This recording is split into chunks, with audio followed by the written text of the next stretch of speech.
కురుక్షేత్ర యుద్ధంలో 17వ రోజు ఉదయం ఆకాశం గంభీరంగా కనిపించింది.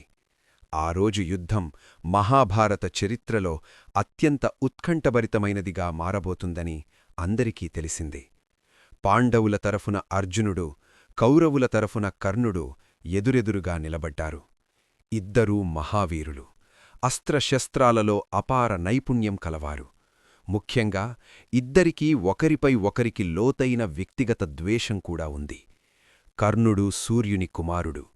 చిన్ననాటి అవమానాలు, అర్జునుడిపై ఉన్న అసూయ అతనిని ఈ యుద్ధానికి నడిపించాయి. అర్జునుడు మాత్రం ధర్మాన్ని కాపాడే బాధ్యతతో యుద్ధానికి సిద్ధమయ్యాడు. శ్రీకృష్ణుడు అర్జునుని రథసారథిగా నిలిచి అతనికి ధైర్యమిచ్చాడు. మరోవైపు కర్ణునికి శల్యుడు రథసారథిగా ఉన్నాడు. యుద్ధం ప్రారంభమైంది. ఇద్దరూ భీకరమైన బాణవర్షాన్ని కురిపించారు. ఆకాశం మొత్తం బాణాలతో నిండిపోయింది. కర్ణుడు తన శక్తివంతమైన అస్త్రాలతో అర్జునుణ్ణి కుదిపివేశాడు. అర్జునుడు కూడా వెనుకాడకుండా గాండీవంతో ప్రత్యుత్తరమిచ్చాడు. రెండు సేనలు ఆశ్చర్యంతో ఈ యుద్ధాన్ని తిలకించాయి. ఒక దశలో కర్ణుడు అర్జునునిపై ఘోరమైన శక్తి అస్త్రాన్ని ప్రయోగించాడు.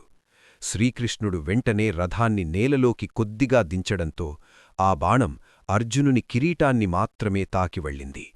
ఇది చూసి కర్ణుడు ఆశ్చర్యపోయాడు. అర్జునుడు కూడా కృష్ణుని లీలను గ్రహించి మరింత ధైర్యంగా పోరాడాడు. యుద్ధం తీవ్రతరమైన సమయంలో కర్ణుని రథచక్రం నేలలో ఇరుక్కుపోయింది. కర్ణుడు రథం దిగి దాన్ని పైకి లేపేందుకు ప్రయత్నించాడు. అప్పుడతను ధర్మాన్ని గుర్తుచేస్తూ అర్జునుని ఎదుట యుద్ధవిరామం కోరాడు. కాని కృష్ణుడు అర్జునునికి కర్ణుడు గతంలో చేసిన అన్యాయాలను గుర్తుచేశాడు. ద్రౌపదీ అవమానం, అభిమన్యుని హత్య వంటి ఘటనలను. ధర్మయుద్ధంలో ధర్మం కాపాడాల్సిన సమయం వచ్చిందని కృష్ణుడు అర్జునునికి సూచించాడు. అర్జునుడు క్షణం ఆలస్యం చేయకుండా అంజలీకాస్త్రాన్ని ప్రయోగించాడు. ఆ బాణం కర్ణుణ్ణి ఛేదించింది.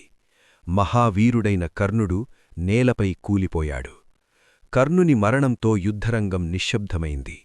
అర్జునుడు బాధతో తలవంచాడు. శత్రువైనప్పటికీ కర్ణుడు గొప్ప దానవీరుడని అతనికి తెలుసు. ఈ యుద్ధం విజయం కన్నా కూడా మహాభారతంలోని విషాదాన్ని మరింత లోతుగా చూపించింది.